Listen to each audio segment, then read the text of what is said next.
Menstruasiya günləriniz artıb və qanaxmalar daha güclü olub. 4-5 gün davam edən menstruasiyalar artıq daha uzun çəkir. Gün ərzində daha tez-tez bez dəyişmək məcburiyyətində qalırsınız. Halbuki bu əlamətlər uşaqlıq mioması ilə əlaqədar ola bilər.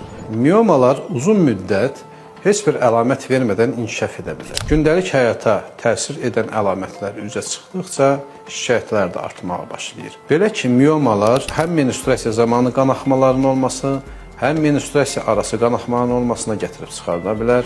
Eyni zamanda tez-tez sidiyə getmək hissiyatı, qəbizlik problemi, qarnın aşağı nahiyəsində şişkinlik və böyümə kimi əlamətlər verə bilər. Bəzi hallarda isə hətta hamilə qalmağa belə mane ola bilər. Qadınlar illərlə bu problemlərlə yaşaya bilər və bunları normaldır deyə qəbul edə bilər. Yaxşı olar ki, əgər qanaxmalarınız artıbsa və bu yuxarıda sadaladığımız şikayətlər artıbsa, bunu təxmin etməyəsiniz. Vaxtında həkim müqabilində olasınız. Problem nə qədər vaxtında aşkar olunarsa, aradan qaldırılması da o qədər asan olur.